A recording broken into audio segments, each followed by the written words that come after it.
मोहम्मद सल्लल्लाहु अलैहि वसल्लम ने फरमाया, एक मक्खी कैसे शिफा दे सकती है। 1400 साल पहले जो नबी सल्लल्लाहु अलैहि वसल्लम ने फरमाया वो साइंस भी मान गई। जी हाँ, ये कोई अफसाना नहीं, ये हुजूर सल्लल्लाहु अलैहि वसल्लम की फरमाइश है। अगर किसी बर्तन में मक्खी गिर जाए तो उसे पूरी तरह डुबो दो, फिर निकाल दो, क्योंकि उसके एक पंख में बीमारी है और दूसरे में उसकी शिफा। आइए अब जानते हैं साइंस क्या कहती है। हाल ही में साइंस ने भी रिसर्च की और माना कि मक्खी के शरीर में ऐसे एंटीबैक्टीरियल तत्व पाए जाते हैं जो हानिकारक बैक्टीरिया को खत्म कर सकते हैं। मतलब 1400 साल पहले जो बात मोहम्मद सल्लल्लाहु अलैहि वसल्लम ने फरमाई, साइंस भी आज उसी को साबित कर रही है। तो फिर क्या समझा आपने? जी हाँ, इस्लाम और साइंस एक दूसरे के खिलाफ नहीं बल्कि एक दूसरे की तस्दीक भी करते हैं। इल्म की सबसे बड़ी क्लास और टीचर थे खुद जिब्रील अलैहिस्सलाम। एक मर्तबा नबी सल्लल्लाहु अलैहि वसल्लम की महफिल में एक अजनबी दाखिल हुए। उनके बाल एकदम काले थे, सफेद चमकदार लिबास पहने थे। हर कोई हैरान था उन्हें देखकर, क्योंकि सफर से आए थे लेकिन कोई थकान नहीं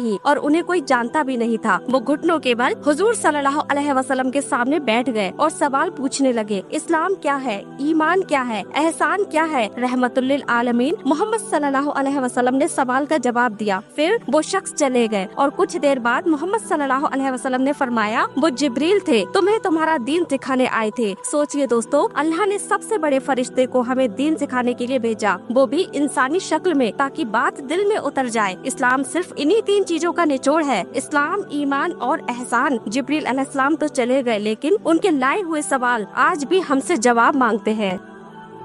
क्या इस्लाम में कभी झूठ बोलना जायज है? यूं तो इस्लाम में झूठ बोलना नाजायज हराम है, लेकिन प्यारे नबी मोहम्मद सल्लल्लाहु अलैहि वसल्लम फरमाते हैं 3 जगह पर झूठ बोलना जायज है। पहला, जंग के समय जब आप अपनी रणनीति बना रहे हो। दूसरा, तब जब आप लोगों के बीच में सुलह करा रहे हो, ऐसा झूठ जिससे उनका झगड़ा खत्म हो जाए। और तीसरा, तब जब शौहर अपनी बीवी को राजी करे, किसी वजह से बीवी नाराज हो और शौहर को उसे खुश करने के लिए झूठ बोलना पड़े, तो ये झूठ जायज है। लेकिन याद रहे, आपके रिश्ते में सच्चाई होनी चाहिए। याद रहे, ये तीनों झूठ नेक नियत और भलाई के साथ जुड़े हो। हजरत उम्मे कुलसुम रज़ियल्लाहु ताला अन्हा से रिवायत है कि मैंने अल्लाह के रसूल सल्लल्लाहु अलैहि वसल्लम को ये कहते हुए सुना, अगर लोगों के बीच झगड़ा बढ़ रहा हो तो जो 2 लोगों में झूठ के सहारे सुलह करा दे तो वो झूठा नहीं। याद रहे, इन झूठ को बोलने के लिए आपकी नियत में जरा भी खोट नहीं होनी चाहिए और जरूरत हो तभी बोले, अदरवाइज झूठ ना ही बोले।